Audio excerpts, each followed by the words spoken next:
A new storytelling app is retelling some of the classic fairy tales, such as Cinderella and Sleeping Beauty, as they are deemed inappropriate for this generation. The app, Tell, is set up by EastEnders actress Cara Toynton, and it regales the famous Cinderella tale. She turns down the prince's proposal because we hardly know each other. And Sleeping Beauty is not awoken by a kiss, and when asked by the prince what her wishes are, she replies, "Give me a minute, I only just woke up." Joining me is the founder and director of the Free Speech Union, Toby Young. Toby, I mean, not really a free speech issue, is it? But let's talk about it anyway. I mean, it's bizarre, isn't it, to try and sanitise these fairy tales, because a lot of them were quite grim and dark, and that's what kids liked about them. Yeah, I mean, they are quite, in some cases, quite traumatising, you know, quite scary. And that is part of the point. That's, in order to achieve their effect, they have to be quite triggering, you know. Yeah. So to try and make them more anodyne, to try and render them safe, seems a little bit tone-deaf, and to betray a lack of understanding of what fairy tales mean and what their cultural significance has been over the past. I mean, some of them date back thousands of years. They were kind of written down, you know, sometimes in the 18th, sometimes in the 19th century, but they date back far beyond that. Yes. So, you know, before we had books even. So the idea that somehow this distilled wisdom that's been passed down from generation to generation in the form of fairy tales can be improved upon by someone who's engaging in a bit of kind of woke censorship seems to be a little bit arrogant. I don't think the kids will thank them for it. I mean, even reading more recent writers such as Roald Dahl, very dark, very sort of grim emphasis within those stories. The Witches is a very good example, you know, very scary stuff, and that's what kids sort of want. So if you sort of sanitise it in this way, I mean, really, what's the point? Where is this coming from? I guess it's probably from a well-intentioned place. The idea that somehow fairy tales contain sexual and gender stereotypes, and that helps perpetuate gender inequality and prop up the patriarchy. So if we want to do something about those persistent injustices, we need to change fairy tales. I mean, I think it's the same kind of underlying motive for attaching trigger warnings to James Joyce's Ulysses. I think that was the latest one this week. Yeah. Shakespeare's A Midsummer Night's Dream. The idea that language and the way we use language, the words we use, is responsible for the nature of our society, for things like patriarchy, for things like relations between the sexes, for long-standing stereotypes, as if you just tinker with a few words, ban a few things, and suddenly overnight you're going to transform the world. It is a bit politically naive. That's very important as well, isn't it? Because obviously this is one of those frivolous stories, you know, people complaining about fairy tales being rewritten. It sounds silly, you know, it sounds like one of those old PC gone mad stories from the Daily Mail in the 80s.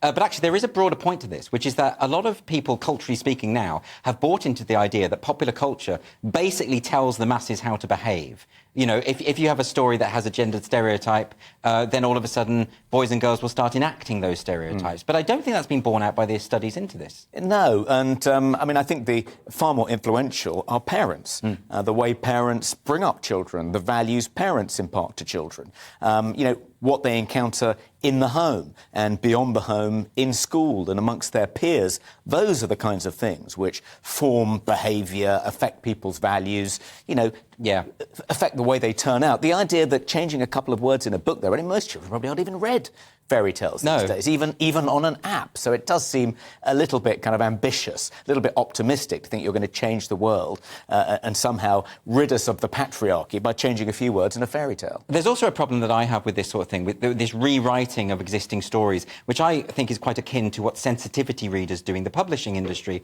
where they tweak things because they don't want things to be offensive.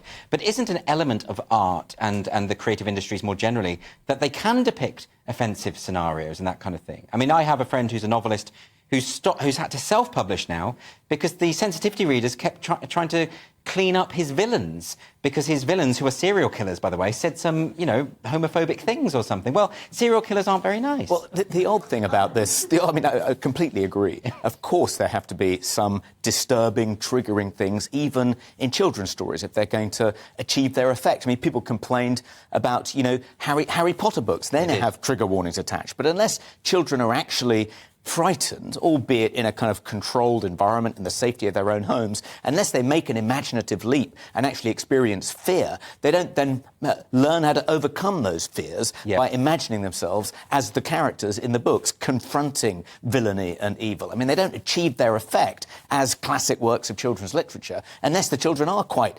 engaged and disturbed and frightened. Yeah. Now let's talk a bit about your free speech union, which of course is going great guns at the moment and is much needed, clearly, because things keep happening and people keep being cancelled. I've been talking to people tonight who that's affected. What is the free speech union focusing on at the moment? So at the moment, we're trying to persuade the government to press pause on a private member's bill the government is supporting called the Worker Protection Bill.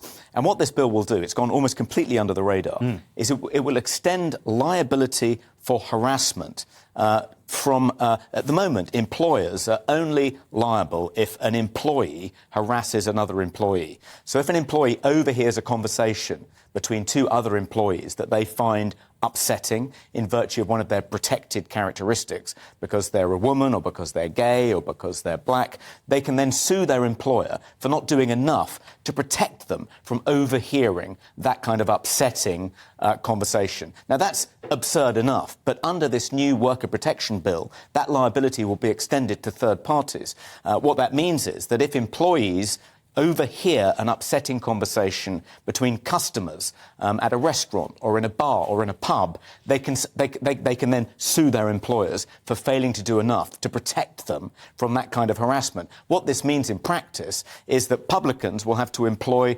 bouncer banters to police conversations in pubs. Restaurateurs will have to make sure that customers in the restaurant don't say anything that a member of the wait staff might overhear, which they might find upsetting. This is obviously unsustainable, not least because when you overhear a conversation, you don't have the context of that conversation, and also that it's open to exploitation. Anyone could say, I heard something that I perceive to be homophobic, therefore I'm going to sue you and get lots of money out of it. Well, that happens in the workplace all the time. I mean, the reason workplaces have become, quite difficult places to be, quite unpleasant places in many cases, is because employers are now so obsessed with limiting their liability for being sued by employees if they feel harassed or discriminated against. This is why there's an ever-increasing list of words and phrases that employers don't want their staff to use. It's why they send them on unconscious bias training courses. It's poisoned the atmosphere in a lot of workplaces, and it's now going to poison the atmosphere beyond the workplace into leisure spaces,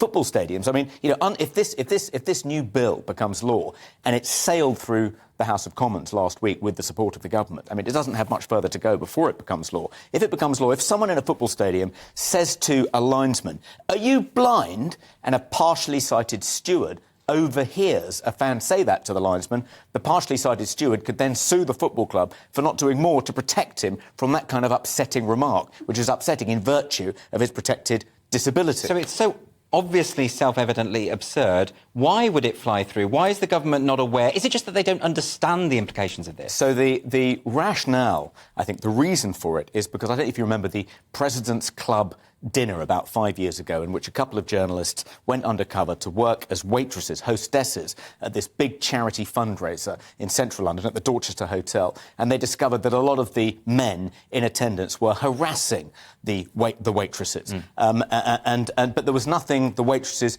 could do. They couldn't sue the President's Club because under the Equality Act, you can only sue your employer if you're harassed by another employee, not by a member of the public. So the idea was to extend liability for sexual harassment from members of the public to protect, public-facing women in places like casinos. So again, there's good intention. So well-intentioned. Yes. And they did consult about extending liability for sexual harassment to third parties in this way. But having consulted about that, they've now decided, without consulting, to go way further and extend third-party liability for any form of harassment, not just sexual harassment. I think we could probably, everyone would think, well, that's fair enough. If a member of the public harasses a member of your staff, you should be doing something to protect them. But if it goes beyond that and includes things like overheard conversations that they might find upsetting or offensive, that's way beyond, and that's going to completely poison the atmosphere in pubs, restaurants, bars, up and down the country. Unbelievable. Well, Toby, just quickly before you go, where can people find more information on the Free Speech Union? They can go to our website, which is www.freespeechunion.org.